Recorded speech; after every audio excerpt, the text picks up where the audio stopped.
আসসালামু আলাইকুম ওয়া রাহমাতুল্লাহি ওয়া বারাকাতুহু। ইন্নাল হামদুলিল্লাহি ওয়াহদা ওয়াসসালাতু ওয়াসসালামু আলা মান লা নাবিয়্যা বা'দা আম্মা বা'দ। সম্মানিত উপস্থিতি, গুরুত্বপূর্ণ একটা বিষয়ে কথা বলবো। বিষয়টা হচ্ছে আপনি কাকে ঋণ দিতে পারবেন না।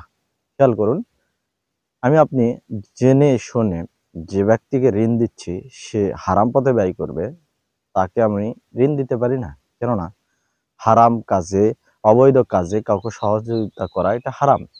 আল্লাহ তাআলা বলছেন, ওয়া তাআওয়ানু আলাল বিররি ওয়াত তাকওয়া, তোমরা নেকি এবং আল্লাহ ভিত্তিক কাজে মানুষকে পরস্পরকে সহযোগিতা করা। ওয়ালা তাআওয়ানু আলাল ইসমি ওয়াল উদওয়ান, আর পাপ এবং সীমালঙ্ঘন কাজে পরস্পরকে তোমরা সহযোগিতা করো না।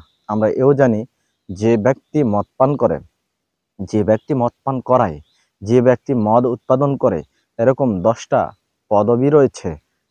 মদের সাথে সংশ্লিষ্ট ব্যক্তিরা রয়েছে, প্রত্যেকেই সমান অপরাধী। আমরা এও জানি, ঘুষ যে দিবে এবং যে নিবে সমান অপরাধী। শুধু তাই নয়, সুদের পাপ, যে সুদ খাবে, যে সুদ দিবে এবং যে লিখবে, যে সাক্ষী থাকবে, সমান অপরাধী।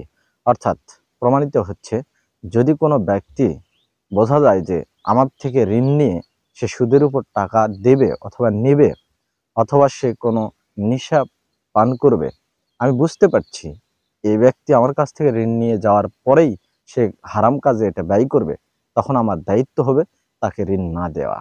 সম্মানিত উপস্থিতি, এই ছিল সংক্ষিপ্ত আলোচনা। আমরা মেনে চলার চেষ্টা করি। আল্লাহ তৌফিক দান করুক, আমিন। ওয়া আখিরু দাওয়ানা আনিল হামদুলিল্লাহি রাব্বিল আলামিন। আসসালামু আলাইকুম ওয়া রাহমাতুল্লাহি ওয়া বারাকাতুহু।